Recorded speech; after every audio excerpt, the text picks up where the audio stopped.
and how many people, how many bodies have not been yet identified. And then we'll go through all the phases, how many people are still in shelters and so on. And we'll try and do that for all the 3 provinces, which were part of the national state of disaster.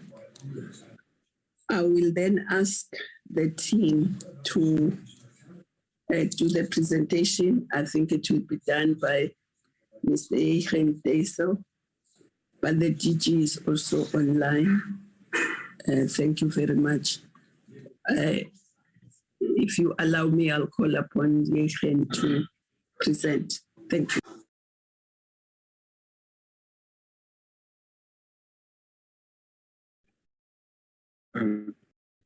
Good afternoon, Chairperson. Good afternoon, Minister. My name is Jurgens Deisel. I'm from the National Disaster Management Center, and I will take you through the presentation. Chairperson, some of the information has already been presented to you, so I'm going to try my best not to, to dwell on that too much. But I'm also going to provide you some, some clarity on some of the other issues that may be highlighted. So, Chairperson, in terms of the presentation, if you look at the slide, we indicated that there are 3 phases within this event. There is an immense amount of work that has already been done within the humanitarian relief component. We are moving in some of the provinces over into the stabilization and recovery phase. And given the allocation of the funding, that you have heard that we're also in the process now starting with the rehabilitation and reconstruction part of the phases of the event. And I will reflect on some of these aspects as we go along, so that we can also just clarify that some of the provinces, even the effect of the floods within the area will be in different parts of this continuum. Now, it's important for us to understand that state of disaster, the national state of disaster was declared following the classification by the National Center as a national disaster. And this essentially allocated tremendous ability of government to access additional resources in order to address, the impact of the disaster. And I want to highlight here that the Department of Cooperative Governance we're dealing with essentially with 3 components. When we look at coordination of effort, where stakeholders, were coordinated in structures, and I'll reflect on that in the next slide, but also through partnership with the Municipal Infrastructure Support Agent and a number of other organizations to assist with the technical support to municipalities and other entities to do the assessments in the vast amount of areas across the 3 provinces where damage have been recorded. And then in terms of the mobilization of resources, in terms of dealing with the aftermath of the event. Chair, I just want to highlight and maybe remind the committee about the integrated institutional capacity that was developed. We need to be very clear that when we deal with a disaster of this magnitude, the event cannot be addressed simply by one department or a number of departments. It requires an all-of-government approach. And it requires even organizations such as this committee, committees at the provincial level and even at the local level within council, to perform their oversight functions to ensure that the machinery of government is functioning.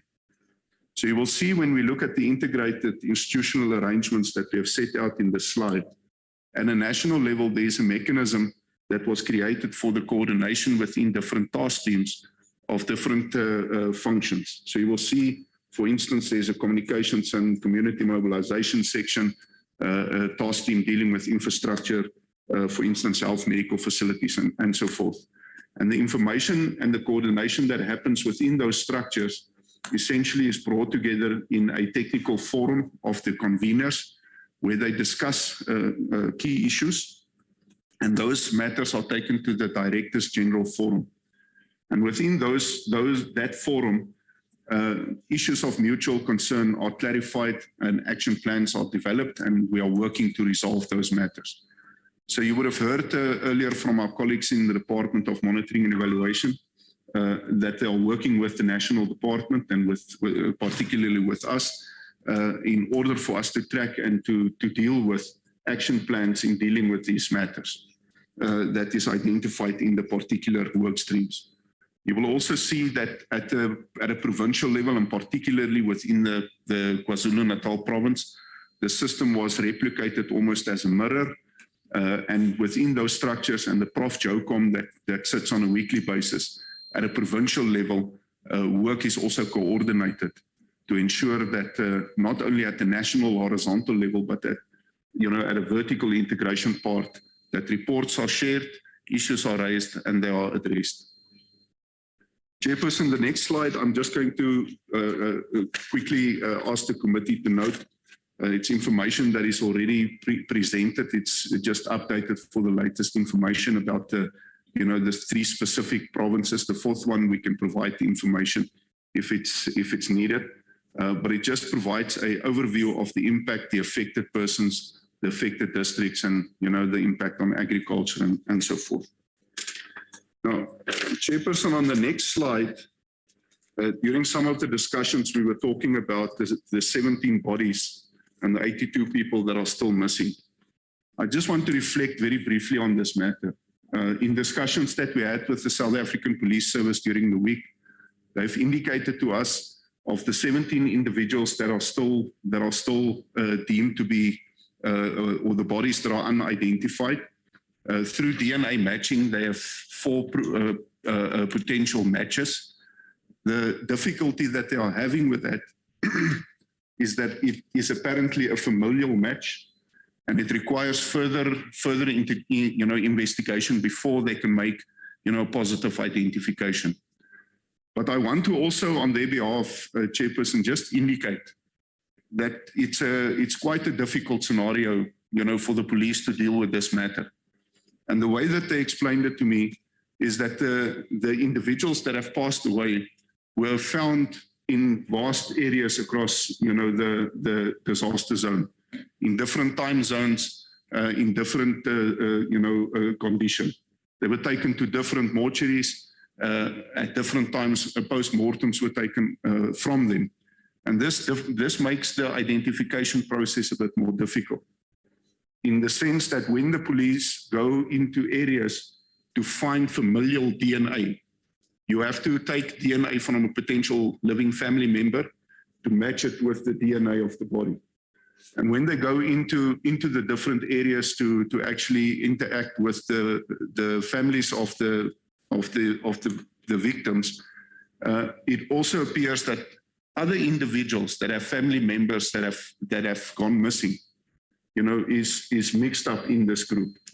So the police have taken a position that they will not show those people away. They take samples of all the individuals because they are also looking for other individuals that may be missing. So the issue that I want to put on the table, Chairperson, is this. It takes time to go through all the samples. I understand that the 82 people that are still missing, if you see in the slide going down, there is still search and rescue operations ongoing. When new information is received from members of the public or from different departments or from any other source, they actually go and follow up on those information. And you would see that currently the SAPs are deployed at 3 particular places to ensure that process is ongoing.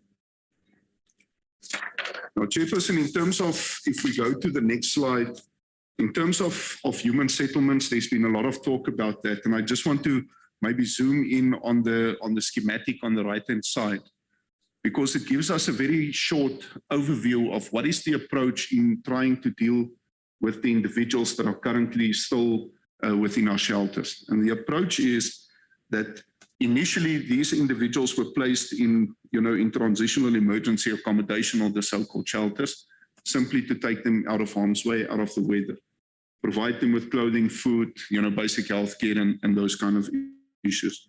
But the principle then is in those cases, after the rain, after the weather has gone, and they cannot be transitioned back into their homes, the idea is to transition them into the so-called temporary residential units. And if you allow me to pause there so I can just put it in context, Chair.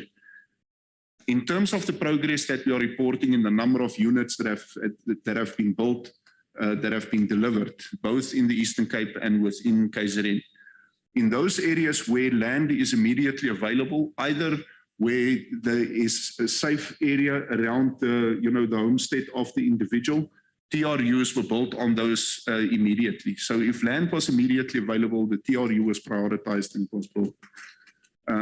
Where we find difficulty is particularly in the eThekwini metropolitan area, where land is not necessarily available.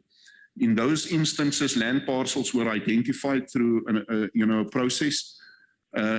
Those areas were inspected. There were geophysical examinations that were undertaken. There was a number of the land parcels that were excluded, based on safety and buildability. And a process then needs to start in order for the land either to be transferred to the Department of Human Settlements or to be transferred directly to the beneficiary. And that process needs to take place, in the regulated manner in order to establish the township properly. So it may be that the individual has been moved to a provisional temporary residential unit, on land that is available, or land that was, attached to the homestead. Within the eThekwini area, there are 8 areas or 8 pieces of land where a more permanent solution is being investigated, Chairperson. There is a number of designs that has already been made available where they are looking at actually subdividing the piece of land into a more permanent solution so that when the temporary unit is built, a more permanent solution can follow at a later stage, and that the individuals are then settled in safer conditions, and then later in units that are more permanent in nature. So when you look at the schematic, 3 of the components are being dealt with in that. There are also a third one on the next slide, Chairperson, where you can see they are working towards phase 2, and in the phase 2 project, procurement is being finalized in terms of providing so-called voucher systems to individuals so that they would be able to go and repair their homes in areas where their homes have been damaged, and that area is deemed safe enough for a permanent solution to be built. So it's important for us to understand, Chairperson, that in spaces where immediate delivery is possible, the delivery took place. It is mainly in the eThekwini area where we find that there is difficulty in finalizing the land question and the transition of, for instance, the deed and all of those components in securing the development of the land. I think on the previous slide, I just also want to touch on and say that there was 120 original shelters which have over time reduced to 80 as a result of people being moved from the shelters into TRUs and even into other spaces. Chairperson, then on the slide, the next one is talking about, to a large extent, about emergency housing in Northwest. I just want to highlight 1 or 2 aspects there. There is funding available around touching 55 million rand that is made available for TRU areas or units in the area. There is some commitment that was made by Eskom, to electrify TRUs. But there is a very important aspect, is as the Department of Human Settlements and the Provincial Disaster Management Centre, together with COCTA, was working within that area, it emerged that some of the families are not necessarily receptive to be moved to a safe site. And there is ongoing discussion that have to take place in order for people to understand why is it necessary for them to move to alternative sites. We've seen similar scenarios or happening within KZN, where individuals rightly would ask, if I moved from point A to point B, how would it affect, me accessing, for instance, schooling for my children? How would it affect getting to and from work, etc., etc.? And these are some of the difficulties and the issues that we have to deal with as we roll out the housing aspect. Chairperson, the next series of slides, it's 3 of them. Well, the next slide will basically talk about the provision of TRUs in the Eastern Cape. I just want to highlight that this morning I was speaking to our colleague in the provincial environment, and he indicated that, as you can see in the slides, the expectation was when the presentation was prepared that on the 1st of August, within the Joe Clubby, within Amatole, and within Chris Hani, the delivery of those TRUs would start. My understanding is that that has not as yet happened, and that we are waiting a report from the individual as to what and why, from the intended starting date, that has not happened. But what I want to highlight here, Chairperson, is to say that in the delivery of the TRUs that is actually already done, some of the aspects that emerged is, for instance, when you look at damaged roads within the area, some of the larger vehicles that you would want to use in order for you to deliver the building materials can't reach all the areas.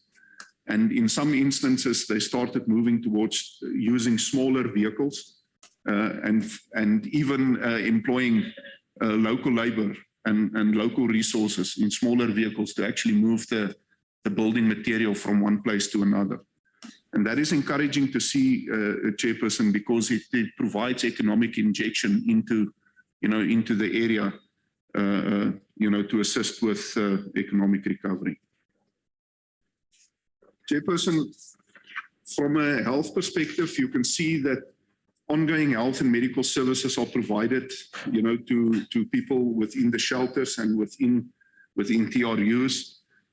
You can see the numbers and the figures around adults and children, both within the health sector within Northwest and KZN. And our understanding is that in the Eastern Cape, it's not really an issue. It's ongoing healthcare that is provided, given the fact that there's nobody in specific shelters in that province. So when we look at, for instance, in the health environment, there's a number of projects that we have provided input here. Just as background, I'm not going to go through it. It gives you an idea of what the specific facility is, what is the description of the damage that was suffered, what needs to be fixed, and some of the comments.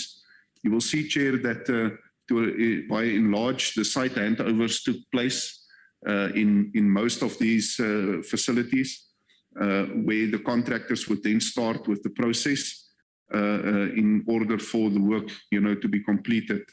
And you will see much of the work in the structure or in these facilities are targeted for completion around the 31st of March 2023.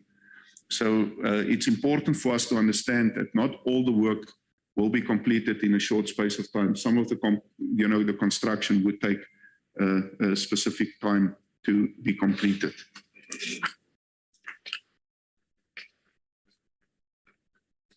Chair, in terms of the following few slides, I'm just going to highlight 1 or 2 issues. If we look, for instance, in KZN, the third, call it mark from the top, it says that update shows substantial progress in resolving water provision in 5 major regions in eThekwini. All of the regions, the South region is the one that is still presenting challenges. I think I want to highlight here that in some of the areas, the actual water treatment plant that is designed to actually take the water from the raw material through to potable water has been destroyed. And that requires rebuilding. And in some cases, you would have to actually demolish the previous structure to prepare the site for the rebuilding of the other. And as a result of that, the restoring of water to certain areas has been delayed. There's a number of detail that we can provide where, for instance, transfer ducts, transfer schemes, and all of these have been put in place as a temporary measure to provide water in a more sustainable manner. In other places, there's still water tanks in operation, Chairperson. But it's important for us to understand that structures have been put in place. They need to they have a clear understanding of what needs to be repaired and how it needs to be repaired. And we'll talk about some of the funding aspects. Chairperson, I'm aware that briefings have been provided by Sunrail and Transnet, so I'm not going to go into too much detail in this part. I think it speaks for itself in terms of that. When I look at the school slide that provides information about the schools, I just need to indicate, Chairperson, that from the understanding that we have and the feedback that we received from the Department of Basic Education is that progress has been made in terms of the schools where the damage estimate was below 150,000 Rand. Most of those projects are almost complete or almost, all completed. If we look at the Class B or the Category B schools, so to speak, most of those are planned to be completed in November. And then the Category C schools, where the damage expectation is above 500,000, it's expected to be completed between December 2022 and we believe March 2023. Now, Chair, in terms of some of the other aspects in terms of economic recovery, during the course of the day there was discussion about the informal trader and the formal trading relief fund. So I'm not going to to repeat the discussions there. I think it's important for us just to take note then of the information that we provide. Also within the agricultural environment, there's a number of projects where funding has been allocated and reprioritized in order to support, the agricultural environment that has been affected. Now, Chair, the slide that follows this is essentially just something that I think our colleague from National Treasury has already presented on today. But I think it's very important for us to understand, and I want to highlight the one on the right-hand side, which talks about the normal planning and operating budgets and the grants of the respective departments. The national or the disaster management legislation makes it a priority and a legal requirement for all government departments to have a disaster management plan which includes consistent contingency arrangements. And those disaster plans needs to find traction within their operational budgets, Chairperson. And it's very important for us to understand that in the principle that when we have proper planning in terms of planning for events, not only to respond, but very importantly, Chairperson, to reduce disasters, the risk of disasters. One of the committee members earlier today mentioned the critical component about disaster risk reduction. And here I want to be very clear, Chairperson, that there is a fundamental link between societal vulnerability and disaster risk. And the societal vulnerability is fundamental in us working towards reducing disaster risk. And it leads us into some of the slides, Chairperson, that I'm going to touch on briefly. Our colleagues from National Treasury spoke today about the slide on the allocation of the disaster management response grants, Chair, so I'm not going to reiterate that. I think it was well presented, including the slide that Ulrika already presented on, Chairperson, so I think it's for noting.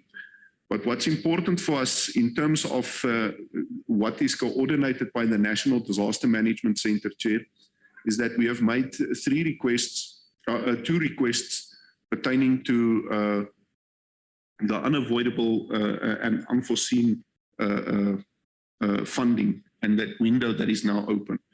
In the one instance, we are requesting funding for the replenishment of the municipal disaster response grant and the provincial grant. And we've made proposals as to how much that should be. And this is done on the basis, Chairperson, that the allocation that was given to us has been used in this event. But from our experience and our records, we know that there is a potential from year 4th to March 2023 that we may have other events, smaller or larger, or even different events, and that we need to replenish that fund in order to be able for government to be ready to respond. Then also, Chairperson, there's a request for rehabilitation funding and the reconstruction funding of KZN in the Eastern Cape. And you can see that the amounts that we are referring to there in terms of the damage that was caused. Chairperson, this relates to municipal infrastructure, both within the KZN and the Eastern Cape province. I think it's also important for us to understand, Chairperson, and for me to mention, that when a request is made to the NDMC in terms of these grants, is that we need to ensure that the grant conditions are adhered to. I think the Minister of Finance was clear in his explanation today that although we are recommending a document, we have to ensure that we comply to the rules and the legislative process. So I just wanted to highlight that, Chairperson. Chair, there was also some points made today about community, about communication and the importance of communication to the public. It is something that speaks for itself. There's some examples of communication aspects that have taken place. Issues about funding that was allocated, infographics that is sent out in the various channels of communication, so that we are able to communicate to the public, on some of the work that is being done. Now, Chairperson, in terms of now looking a bit forward, and when we start talking about disaster mitigation, how do we deal with events going forward? How do we prevent these things from happening to us in future? And a fundamental component within the disaster environment is that we need to understand exactly what happened. What is causing, what are the contributing factors that lead to vulnerability in our communities? The graphic that we have there is but some of the issues that we have already started picking up in the engagements that we've had with a number of individuals. Some of the information is known already to us. You will see, for instance, and I'll just pick one or two, that when we talk about poor management and maintenance of waterways, dams, rivers, and levees, if a river is not cleared, it's like a clogged artery. If it rains, the water cannot move freely through the river. We would have local flooding. If trees are left to grow on the sides of the river for too long, when we have major events, the soil gets washed under the tree gets washed down the river, they get stuck on bridges, they form what they call a strainer. It blocks the water, and eventually the water just washes the bridge away. So maintenance of our waterways is a fundamental component in ensuring, that the cost that we invest in maintenance actually saves us significantly, Chairperson, when we have to respond in rebuilding this. So in this slide, we talk about the National Disaster Management Framework talks to structural and non-structural measures that we have to undertake in limit the adverse impact of natural hazards.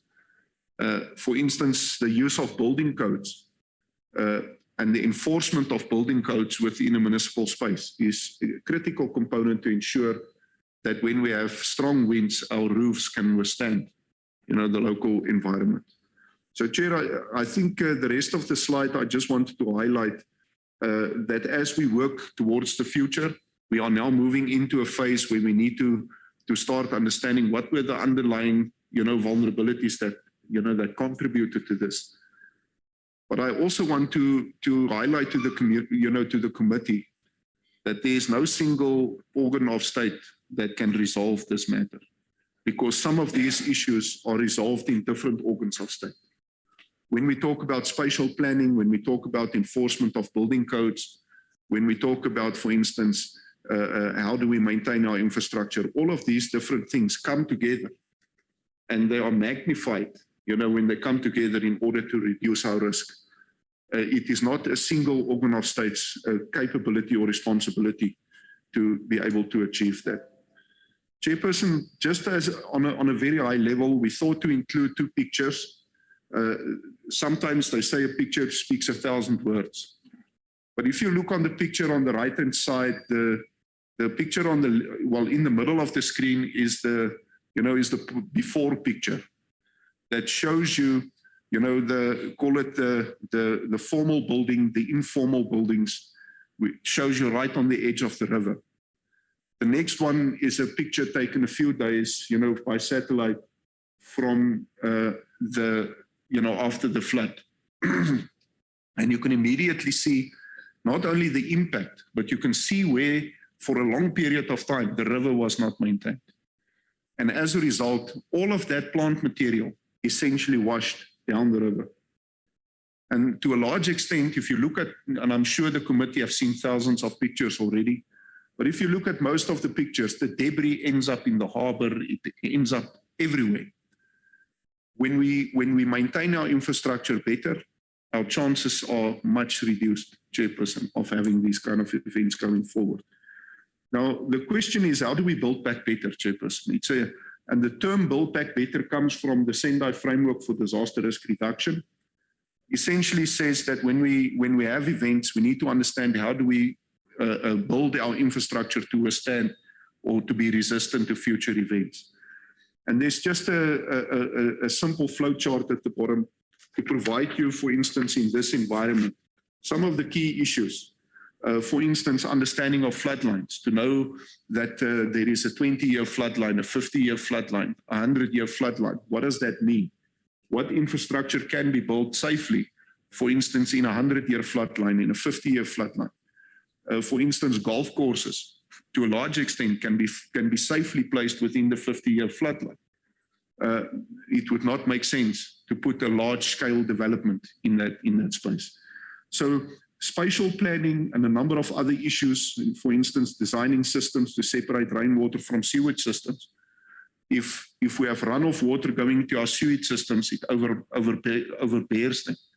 And you find that you have pressure damage in those systems. So there's a number of aspects, Chairperson, that we need to implement in a plan going forward to ensure that our opportunity or the chance of having these events in future is reduced.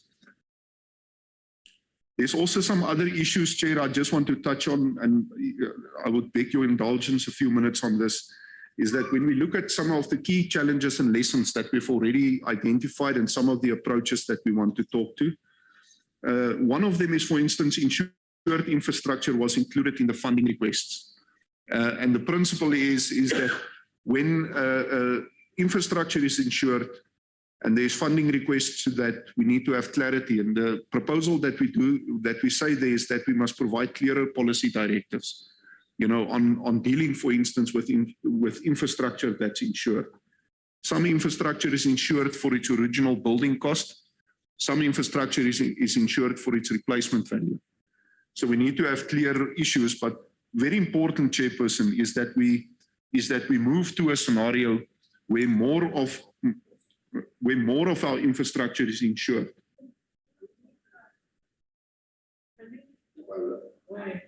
Honourable members, let's allow the presentation to continue and not disrupt the Honourable Kalipi. I think you and the Honourable Mashego must have tea or coffee together. You have a lot to say to one another. Please continue.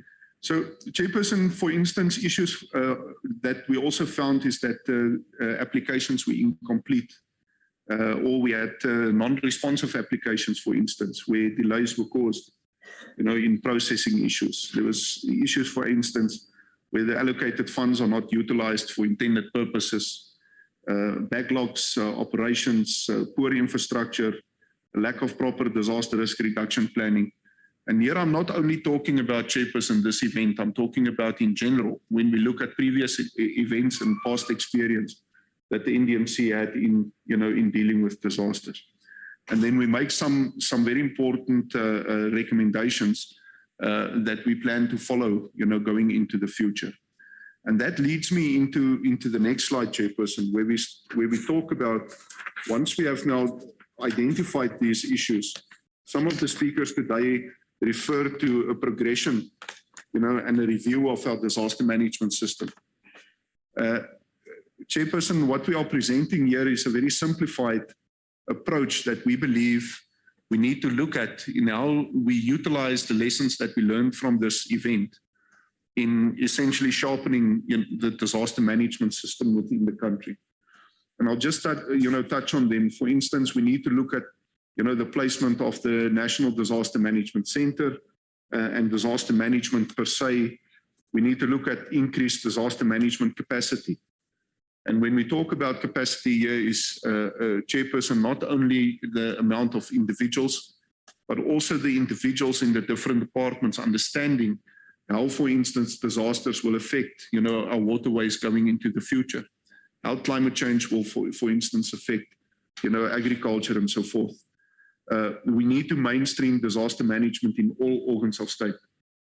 And one way of doing that is to ensure that our organs of state have disaster management plans. The legislation, the Disaster Management Act, actually puts, a recipe in place about what those disaster management plans should entail and how it should be utilized. Chairperson, then a very important aspect is that we need to implement a centralized information management system. I think our colleagues in some of the other presentations speak about this. It's fundamental for us. We saw during this event, when you are confronted with a large amount of information in a very short space of time, you need to have mechanisms where, computer systems would be able to assist you, in keeping track of different aspects. And then also how that information can be made available across different government departments, not only within a single department. And then lastly, there is to develop and increase the use of risk transfer mechanisms. And I spoke about this, in the previous slide about finding means of actually transferring our risk for critical infrastructure specifically, more to insurance-related products. And we believe that these different things will come together in an integrated disaster management and contingency plan environment.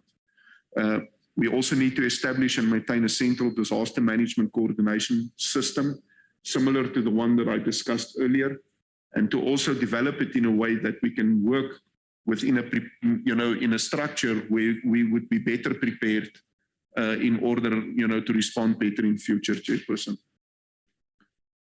Chair, my last slide is just on a recommendation, and just to say that we present this to the committee and that they take note of this integrated and coordinated approach and the progress that we have made thus far. Thank you, Chairperson.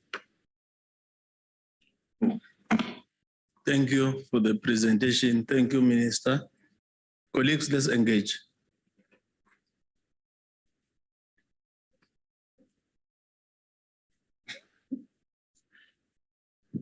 Honorable Mkalipi will be number one. Honorable Mkalipi, you are the only one.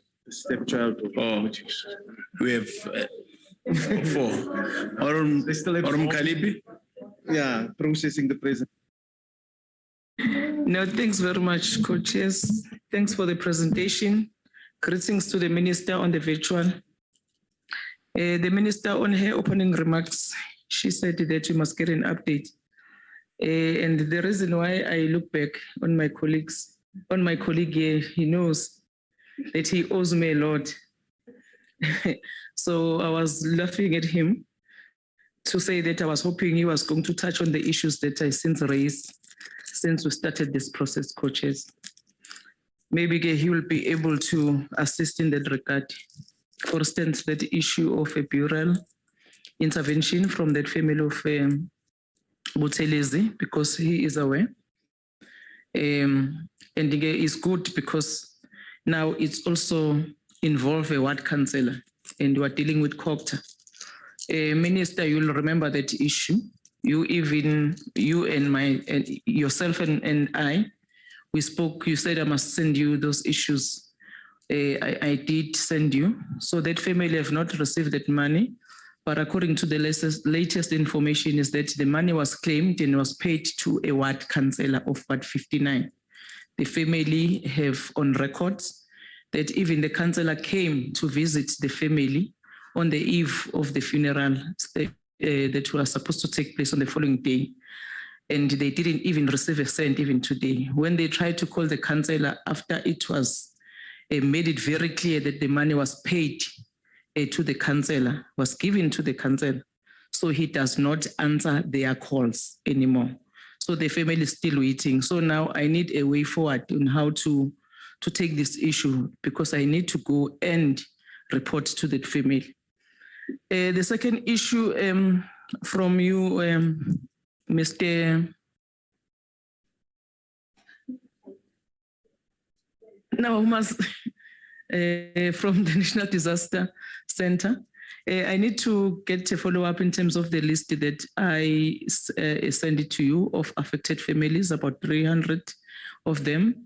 After I raise it from this committee to say that councillors and activists, they have sent that list.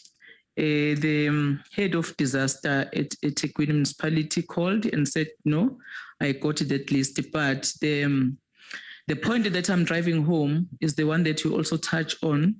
You were touching on by just passing on it to say that there's no communication. You know, when you raise expectations to people to say no, as affected people, your list has been submitted to government. But if there's no communication, there's no feedback, people, they seems to say, it's all lies.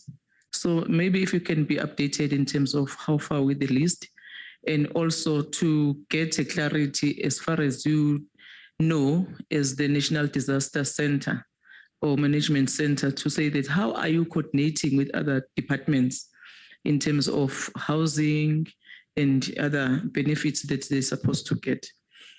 I just want to engage on your slides, on the challenges on the slides that you presented here. You also mentioned that you are moving to have a proper disaster risk reduction planning. And then now I just want to get that clarity, because you know very well what are the challenges that you are faced at local government. And if you are saying that you are going to address that, how do you intend to achieve that when other municipalities, they are even lacking skills to draft a disaster plan? Because we have been engaging with the local municipalities. We know they are a disaster. Those municipalities, they are a disaster. And then at a national level, we're supposed to have an intervention strategy. And you are also saying here in this committee that that's how we are intended to do. So just give me a clarity. How are you going to achieve that? Because what we have on the ground is not achievable according to you. And I also saw something that you said the cabinet has given you a time frame until 2023, in March, to rework the whole concept of the disaster management. Maybe just share with this committee, because we must not waste our time here to say that we have a section at COGTA who deals with disaster, because it does not seem as if there is any capacity from nationally to provinces. One issue is a lack of coordination.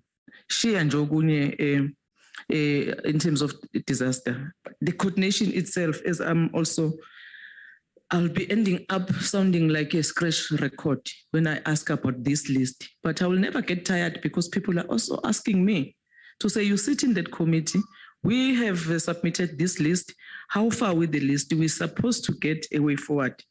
So now if you are saying that you are addressing those things, including the cabinet have told you to rework the concept, just clarify to us, what do you mean? Why the cabinet has also raised some concerns in terms of how you function. As well as you mentioned somewhere, I think it's slides, in one of the slides, I want just to understand that I remember very well when you launched the district model, there was a hype that was created. District model will solve our problems. There will be no problems after this model. You even went in public. You even identified some of the municipalities. These are the priorities.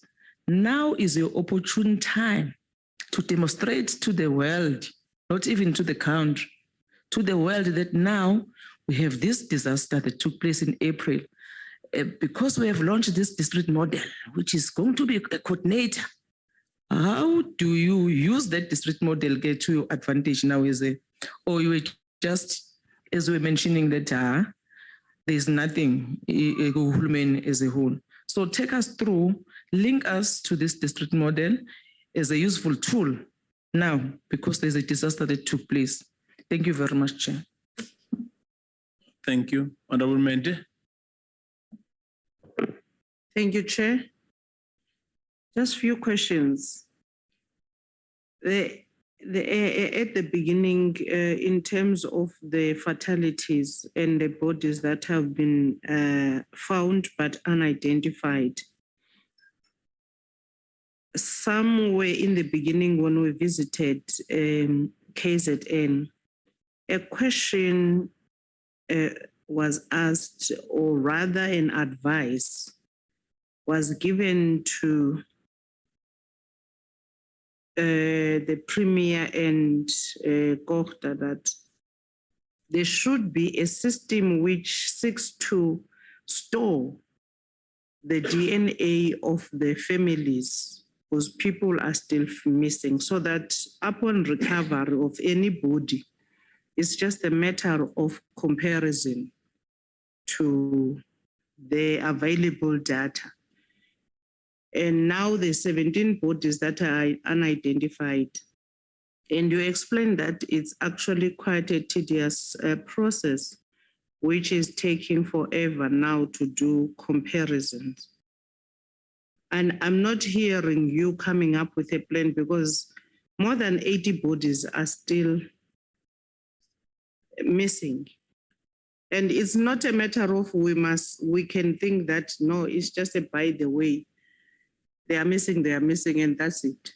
And we don't come up with a plan of how do we make sure that we fast track this process. Once we find a body, there must be the easiest method of comparing the body to the right family and quickly deal with that, because this is the lives of the people whose their traumas is now becoming worse due to the fact that not bearing one of your own makes your life very difficult.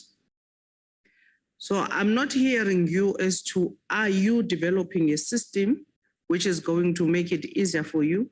Or are you going to keep trying to compare bodies for months to come?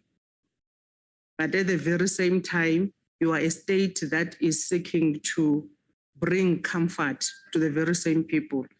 And I'm not happy to hear that no, the process is quite tedious and all of that.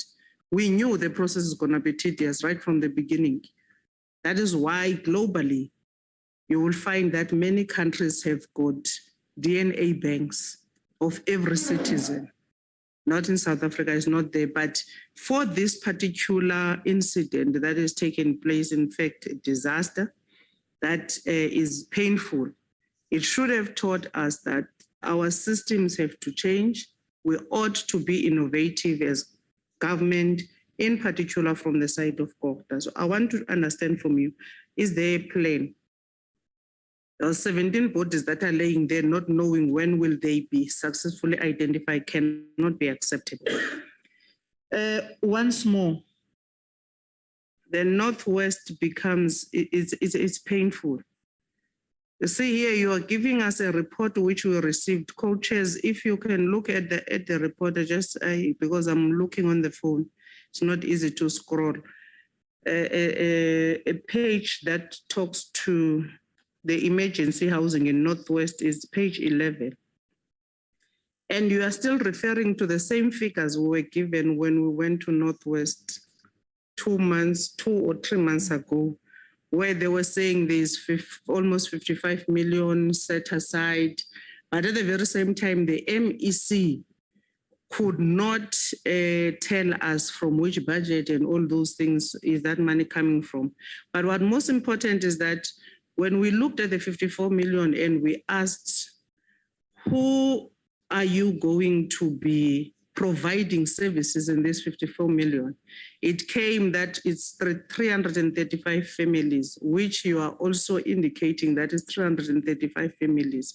But today, 2 departments, the DPME as well as Treasury, we're talking about 800 plus people that have gone back to their homes.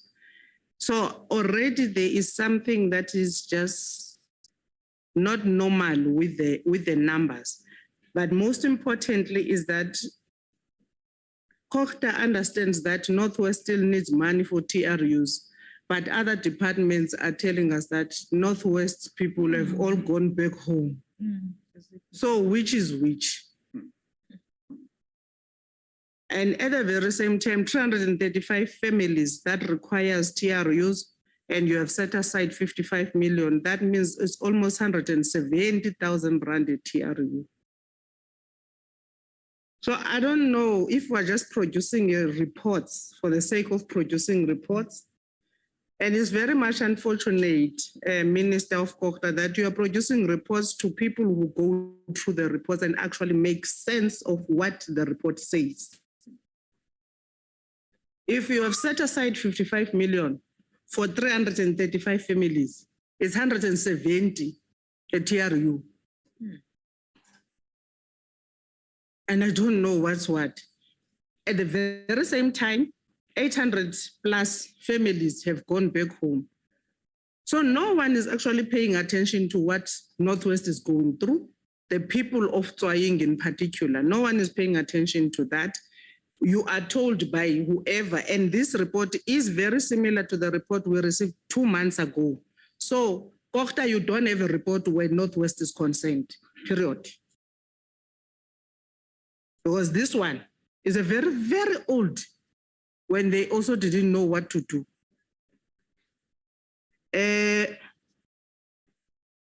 Going to the Eastern Cape, also in the Eastern Cape, I don't know whose report is this. Because earlier on, also Comrade Mangu mentioned this. There is no attention paid to the Eastern Cape rebuilding of this disaster. Roads in the Eastern Cape were affected and at extremes. Schools inaccessible, clinics inaccessible.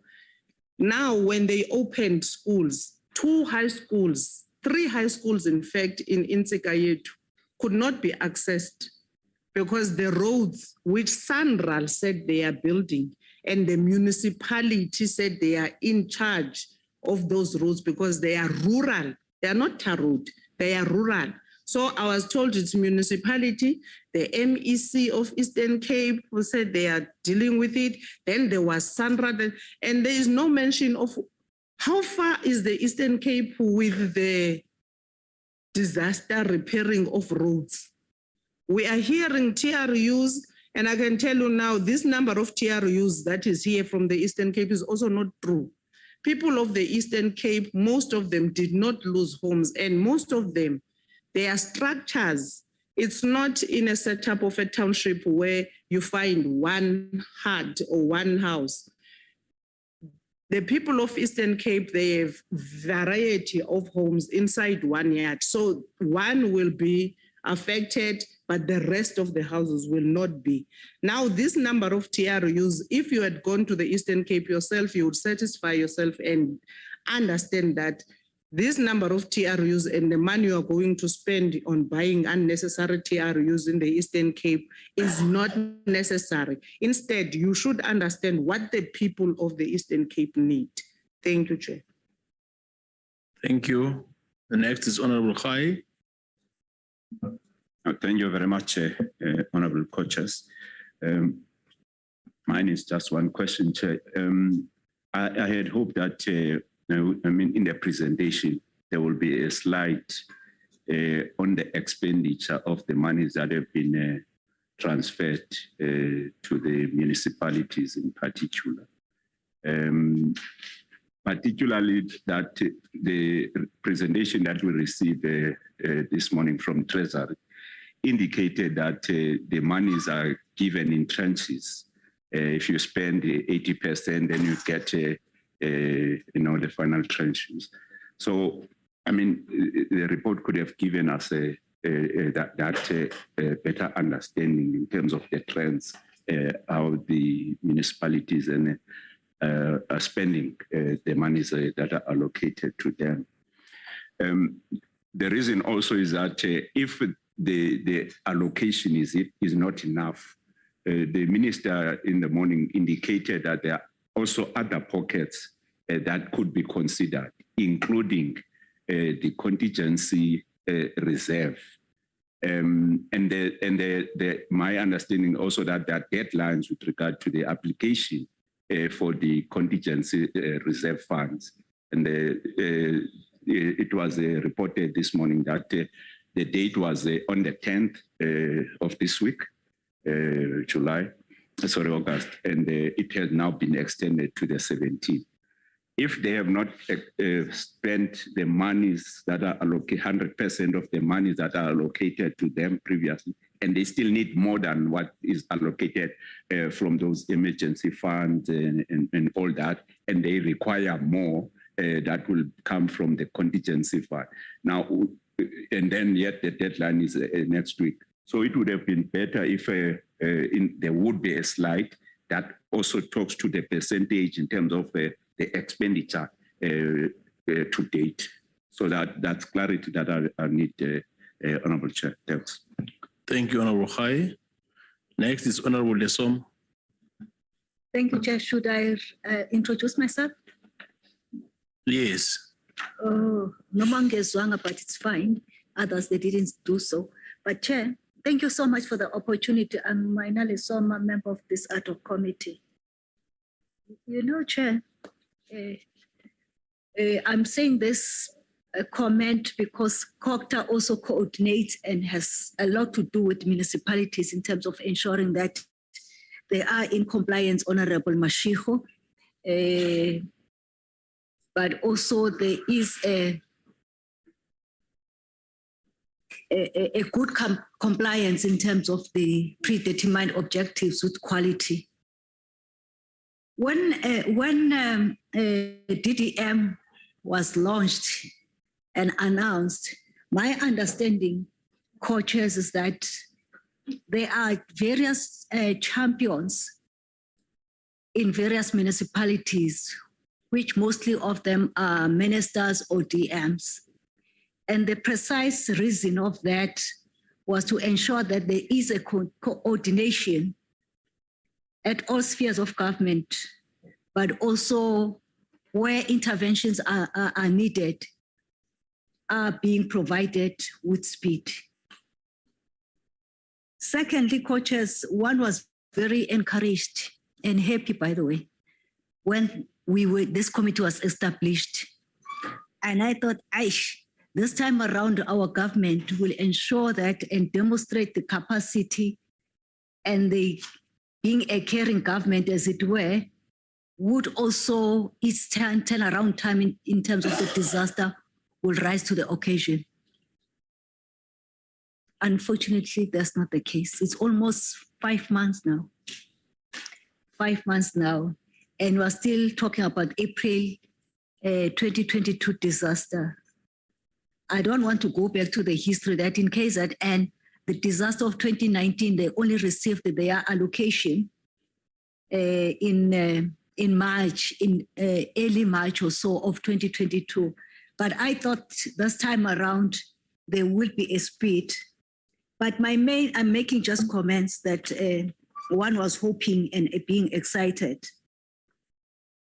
Probably, Chair, let me ask them through your good self, if the minister, if she can get time to go beyond what Honorable Mkhaliphi has said in terms of the alleged, because I was not there when the councillor was given the money, alleged that the money was taken by a councillor. I thought that the humanitarian and the financial assistance goes through the banks of the beneficiaries or intended recipients. on this one, and how many of those ones where cash was being just given anyhow, and how does those cash distributed then get accounted, and how do you follow money if the paper trail might be questionable? I'm raising that around the spirit of financial management and good corporate governance, as it were. Chair, in the presentation, while all departments, including Treasury, and on a lighter tone, DPME appreciates that government seems to be not coordinated, but also the municipalities who are the actual drivers of service delivery. They are incapacitated mostly on technical space. Some few years back, for now, we have been invoking Section 139 and Section 100. I thought with this disaster of April 22, with the reasons, by the way, without mentioning them, but one of those ones was the incapacity of good corporate governance. I thought with the disaster COCTA, which then is custodian of disaster management, as it were, we will devise a better creative, watertight, in appreciation of a lower technical capacity of municipalities to deliver and also to spend, because it's not necessarily you spend the money, but do you spend it correctly? The last one, Chair, which is a carryover question that I asked the Minister of Finance, is that municipalities also need to make claims from various insurances that they insure that they are assets with. Is COCTA assisting municipalities, noting the capacity that the lower level of capacity in terms of assessing those funds, notwithstanding that they are expected to reprioritize. But knowing some of these municipalities, they don't have much of financial muscle to do that, other than to address the operational needs. The very last one, Chair, is the MISA funding. In our last engagement, we were advised that MISA had done on the ground to assess the damage. Has that process been concluded? And what tool has been used to prioritize those projects that needs to be addressed in terms of the reconstruction of those communities? The rest, Chair, I'll leave it to my colleagues, and have been covered by previous speakers as well. Thank you very much. Thank you, Honorable Mama. Thank you, Baba. Love you, Mama. I love you too, Baba. Hey. Thank you, Co-Chair. Thank you, Co-Chair, for the opportunity. I've just got 3 questions. One is on page 25 of the presentation.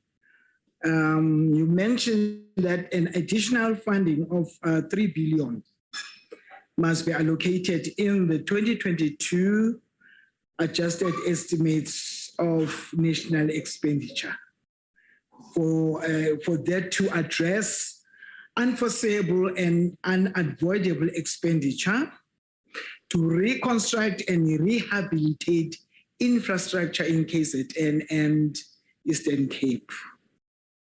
Now, since the National Treasury official is still here,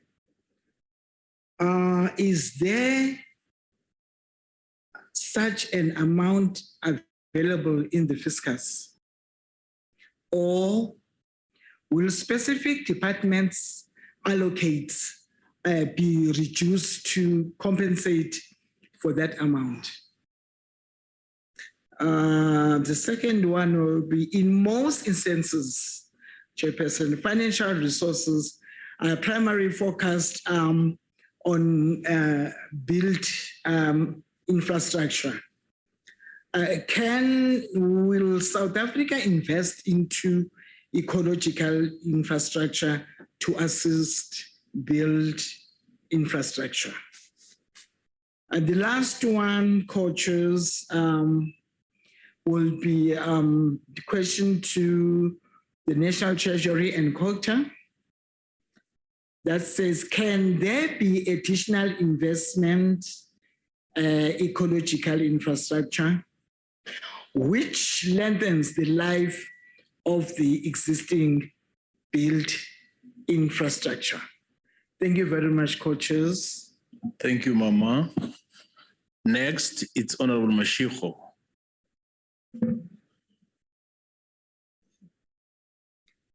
Thanks, Chairperson.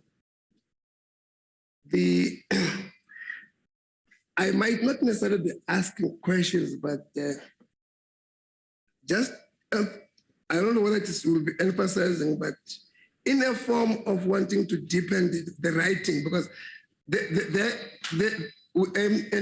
an impression might be created that we did not necessarily read what is written in the document. For instance, I want to jump into only one, the TRU part of both KZN and Northwest, which in the meeting, there is an assumption that might say that there is a difficulty of us not understanding. For instance, go to slide number 9. It says immediate humanitarian relief shelters and provision of TRUs in KZN, and you'll find the same that top to northwest. Then it says 736 TRUs complete to date, and 663 have been occupied. This is then it is then this is in eThekwini and in Erigwala 104, and it says the pace is affected by land issues which relate to unbuildable sites and other soil-related conditions. This requires alternate site and further assessment. But it still says that there are houses that are delivered 104 in Ugu, 93 in Herigwala, 243 in Lembe, 42 in King Kechwayo, and so forth and so on. I want to jump into the Northwest one. It then says, the task team under Department of Housing and identified land suitable for temporary residential units. Funding is available at 54,928,000. 4 contractors have been appointed. The contractors will create the internal roads. ESCOM committed to electrify the TRUs and so forth and so on. To me, it might be answering the question whether are we doing something in both KZN and Northwest in terms of the TRUs or not? And why are we, if this is the situation, we need to first appreciate that and then say, given that we are a disaster and the commitment by the ministers speaks to March 2023, how disastrous shall you be and how disastrous must you behave if the matter started in April 2022 and the plan was to end in 2023? Is there no way of us shortening the time? The work is being done, you can see it is written here. You can look even on the TFR work that is done in the, for instance, in the your stabilization and recovery of infrastructure in the Eastern Cape. The JGDM has established a total need of 36.2 million technical work and amateur 984, 21,984,000. It is written here. But the point is that that emergency-ness of what we are created for, which end in October, the write-up does not take that into cognizance. It seems it is business as usual, leisurely, we can go up to March, and given how we work, in February, we might be told that we're going to extend from February to June and so forth and so on. Don't we want to behave urgently and disastrously in a manner that we want to circumvent the possible pains that our people are going through by sitting in the shelters that are not necessarily conducive for human consumption? And then we shorten the time rather than just working as normal, because we are supposed to be acting abnormally. And I'm saying, if you read the report item by item, you can see that there is work, commitment, and so forth, but it is not necessarily reacting in a manner that we are in emergency, in a disaster. As a point I'd like to raise, Chair. Thank you, Honorable Mashiho. Honorable Minister and Mr. Diesel, dealing with the responses. Honorable Minister, leading the team. Thank you very much, Honorable Co-Chair. I'll ask Johan to respond, and then I'll respond to one or two questions. Thank you. Thank you. Okay, thanks, Chairperson. Chair, certainly from the first issue that was raised about the burial intervention, I will certainly follow up on that matter together with the, with the list of people that was provided to me in the past. Don't worry about that one. I will answer it. Thank you. Thanks, Minister. Then, in terms of the list of the 300, Chairperson, we will follow up again with our colleagues in the Provincial Disaster Center, the Municipal Center, as well as in the Department of Social Development and Housing, and we will provide a report to the member, directly on that issue. I think it's also important for us to understand that when we talk about the rework of the disaster management capacity, when we look at the disaster, by its very nature, Chairperson, it overwhelms the capacity of an organization. If we look at the definition of a disaster in our country, we would not be able to classify and declare a state of disaster if we are able to cope 100%. So when we look at disasters, by its fundamental nature, it will affect our capacity to respond immediately and fundamentally so. It will place pressure on your resources and your capacity.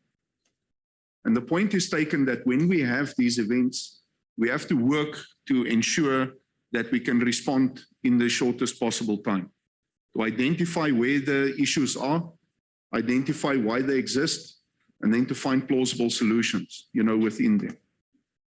But it's also important, Chairperson, that we can't separate the existing vulnerabilities that exist in our communities already and that have existed in our communities for a long time. We have to work to also address those matters. So I think it's important for us that as we move towards, dealing with this event, what lessons are we learning? What investments the country must make in order for us to deal better, with the events that will come from the future. And that's why we included, for instance, the issues pertaining to the disaster risk reduction and the other aspects. As per the issues about how do we create capacity, the National Disaster Management Center, our colleagues in the provincial centers, we undertake, for instance, capacity building programs within, the councillor induction program, within municipalities where they have workshops on these issues. We have, for instance, programs where we provide scholarships and bursaries to develop young individuals within different spaces, so that as time goes on, we develop a disaster mentality, an understanding in the different sectors of government what it means in order to have a robust disaster management system. Chairperson, in terms of the point that was made on a table including expenditure of funds. I think that point is taken. We will ensure that in our future presentations we start looking at including, the allocation and the means of expenditure. And I think it's also important for us to. I just want to check in terms of the DDM process. I agree the DDM provides a significant opportunity for us, to spearhead the implementation of these projects. There are literally thousands of them that are happening, throughout these provinces, and particularly in the Eastern Cape and KZN. And the DDM program not only allows us the opportunity to work within that, but my understanding is, and my experience, Chairperson, during particularly the assessment and the implementation of the work that has been done thus far, is that these groupings of different sectors of national, provincial and local government have been coming together in order to coordinate our work better, that we are able to integrate better, that we develop more integrated and single plans in order to deal with these matters. So it's not a question, Chairperson, of whether, in my view, DDM is a vehicle that can be used. We're already starting to see the implementation of this in the disaster space. And as we now start rolling out these reconstruction programs, I think there's an opportunity for us, to jointly work in making sure that not only in these programs, but also in future rollout of infrastructure in the country, we utilize this event to actually develop our capabilities, to plan integrated. Chair, I just want to I think Ulrika can deal with the 3 billion. I'm not sure whether I've touched on all the points, but I think I have. Thanks, Chair. Thank you. Ulrika? Thank you, Honorable Co-Chairs. So the first question around the 3 billion rand request. So that's the process that we're currently running, that the Minister of Finance alluded to earlier this morning, that is then chaired by the President. So the process to deal with that 3 billion rand will come through that request. The funding, the fiscal framework that's available for that is the contingency reserve. So we are consolidating requests that has come in since Wednesday. And of course, it seems like the requests are greater than what we have, but it's still early days, and we will go through that assessment process. In relation to the question on ecological infrastructure, and this is an important one because it highlights the importance of maintenance in relation to what happens within our waterways. For example, how do we deal with kind of, not just in relation to kind of what Jürgen said earlier on about how we keep our river systems clean, but also in relation to what we have experienced with the drought in the Western Cape a few years ago, was dealing with alien invasive plants within our catchment areas. And a core component of that is really around water resource management. Now, there's 2 ways that we already deal with that. The first is that we have a water resource management charge within the raw water charge, and that should pay for managing our water resources better, cleaning up our river systems, making sure our dams work and all of that. And the second component is what Jürgen's highlighted, is around maintenance. And it's not just, I suppose, within our river systems. So the investment in our ecological infrastructure, that is kind of an important pricing mechanism that we have within the system, should work. Where it doesn't work, and maybe some parts of this might be double dipping, is that we also have a public employment program that deals with this. The Working for Water program that the Department of Environmental Affairs deals with provides for these kind of mechanisms that ensures that the ecological infrastructure that we have is preserved. The other important component around all of this is around roads and stormwater drains, and what happens in that environment when we don't maintain culverts. So our drainage systems don't work in the way that they work. And that's a core component of what is then provided for in the asset management systems that the kind of standards around roads prescribes. So a lot of our ecological infrastructure investments is fundamentally an asset management issue, and a programmatic and systematic kind of mainstreaming around taking care of what we have is really what we are trying to encourage here. Thank you very much. Thank you. We'll go back to Honorable Minister to deal with the last two questions. Honorable Minister. Thank you very much, Honorable Chair, Co-Chair. Let me start with the question about the DNA and the missing people, missing persons, and the unidentified bodies. From what I understand, yes, the unidentified bodies, the DNA has been done. They are now going to be doing the DNA of the relatives of the missing persons. That needs health, that needs the police.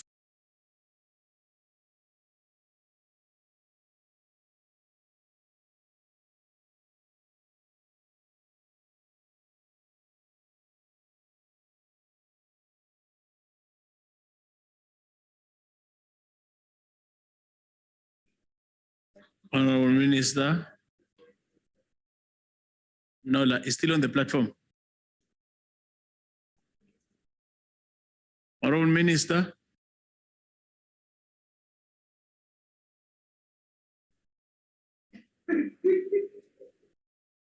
The unidentified bodies, the DNA has been done.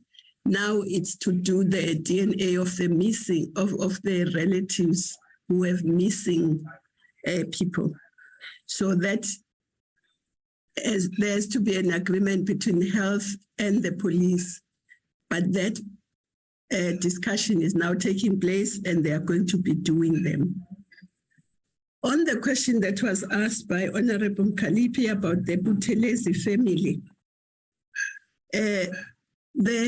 my understanding from the former premier, now the MEC for Copter, is that that money was paid to the funeral parlor owned by Mr. Sengwa, and the name of the funeral parlor is BK Funeral Parlor, BEEKAY. And so, and they are the ones who conducted the funeral. So that's what I got from the premier, who's now the MEC for Copter. Thank you very much. So he says it's not true that the money was paid into the councillor's account. The money was paid into the funeral parlor's account. Thank you.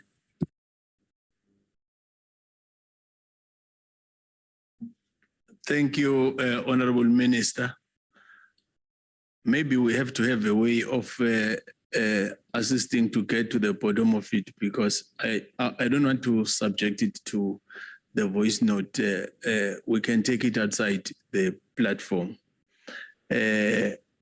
to make sure that the family at the end of the day is having closure and proper understanding of what really happened, because the point of raising it is to assist the family so that the issue is resolved once and for all. Allow me, colleagues, to take this opportunity to give it once again to you, Honorable Minister, so that you can do your concluding remarks. Honorable Minister, your party choice.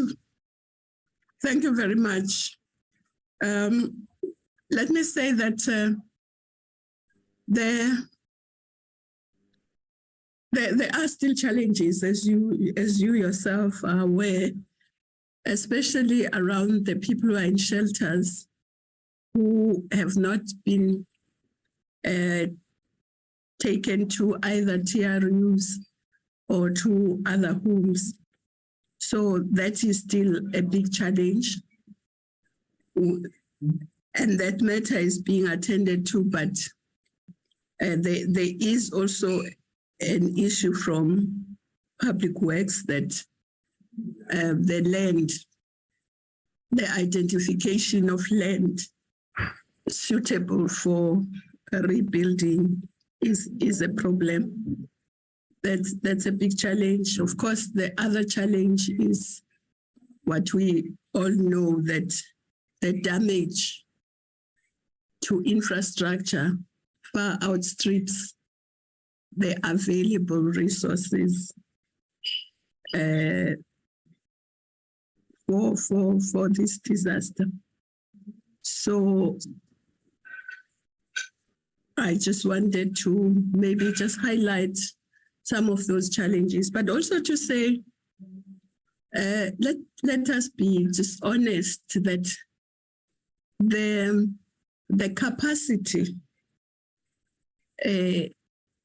not only in the municipalities, but also even in the national disaster, there are people who are working hard, but I don't think we have enough warm bodies, enough in terms of personnel to deal with this.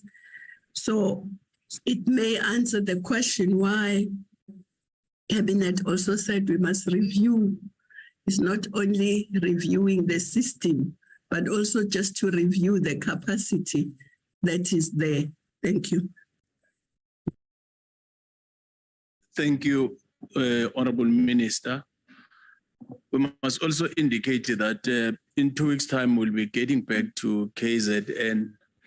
And after that, we'll also have an opportunity to extend an invitation so that we can have that engagement with the AG as planned. And of course, when we're in KZN,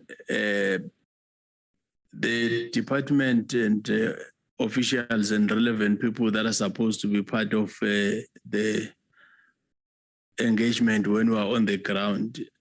It's 4 months after, and when we started yesterday, Honorable Co-Chair Frolik indicated about the commitment of our members. We have those that are very committed. They're not choosing that just because we're dealing with this and that department, and right from day one to date. And of course, when we get to KZN, we have learned some lessons about this arrangement of virtual, and the whole purpose of being here was to make it a seamless exercise to accommodate some of the people that wanted to have. And it has been a week that has been spent fruitfully in terms of the engagement, because all people that were supposed to do the presentation, whether they are in the virtual platform, but the relevant political principal were leading, as we have done now, Minister and your team.